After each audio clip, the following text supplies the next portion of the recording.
नमस्कार मित्रों। आज सविता की कविताओं के अंतर्गत मैं आपके समक्ष एक कविता लेकर आ रही हूं जिसका नाम है लाचारी, जिसे मैंने 3 दिन पहले ही लिखा है। जब मैं बच्चों के लिए जलेबी और समोसे लेने दुकान पे गई तो बनने में कुछ समय था, तो मैं वहीं बेंच पर बैठ गई। बहुत तेज धूप हो रही थी, समय काटना मुश्किल हो रहा था। तभी मैंने देखा कि एक बूढ़ी औरत हर घर के दरवाजे पे ठकठका रही है। कुछ लोग उसको खाना दे रहे हैं, कुछ दुत्कार रहे हैं। तो बरबस ही ये कविता मेरे दिमाग में उमड़ने लग गई। कोई कागज और पेन ना होने के कारण मैं शब्दों को अपने दिमाग में बुनती रही, मोबाइल पर उसको बोलती रही, लिखती रही और घर आकर ये कविता मैंने लिखी, जो मैं आपके सामने प्रस्तुत कर रही हूँ। उस बूढ़ी औरत के पीछे की कहानी मैं कविता के बाद बताऊंगी। तो कविता इस प्रकार है। तपती चिलचिलाती झुलसाती धूप में झोला लिए, घर घर घूम रही एक बूढ़ी औरत पेट के लिए।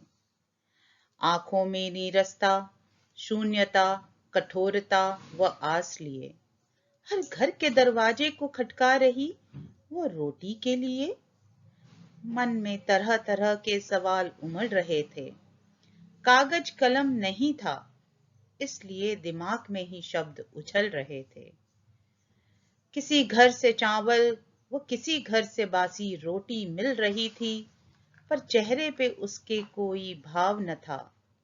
ये तो उसके लिए आम बात हो रही थी। जैसे ही वो पास से गुजरी, आंखें हमारी चार हुई। जैसे ही वो पास से गुजरी, आंखें हमारी चार हुई। वही बेबसी, दर्द, विवशता, मजबूरी वहां भी महसूस हुई। वही बेबसी, दर्द, विवशता, मजबूरी वहां भी महसूस हुई। बिना कुछ कहे कुछ रुपए उसके हाथ में थमा।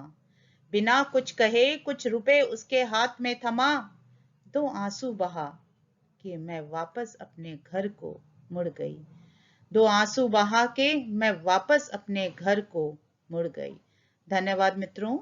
आपको मेरी कविता कैसे लगी, इसे जरूर आप कमेंट सेक्शन में लिखिएगा और लाइक, शेयर और सब्सक्राइब जरूर कीजिएगा, ताकि जो बहुत सालों से बंद पड़ी हुई कलम को एक नया सहारा मिले और मेरे को लिखने की प्रेरणा मिलती रहे।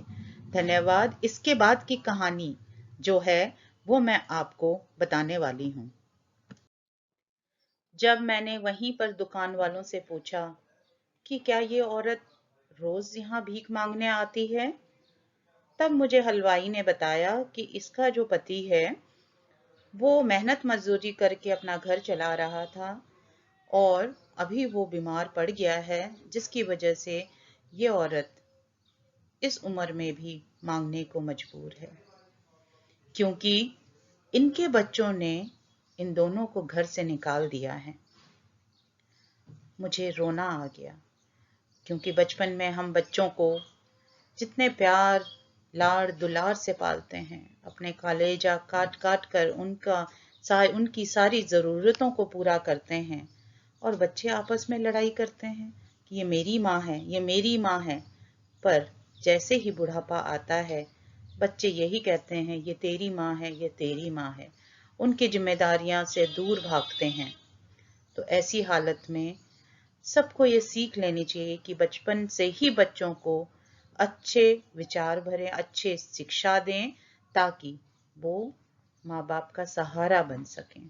और माँ बाप को भी ये चाहिए कि वो अपने बच्चों से ज्यादा एक्सपेक्ट ना करें। धन्यवाद। उम्मीद करती हूँ आपको ये पोयम, कविता अच्छी लगी होगी। Thank you very much.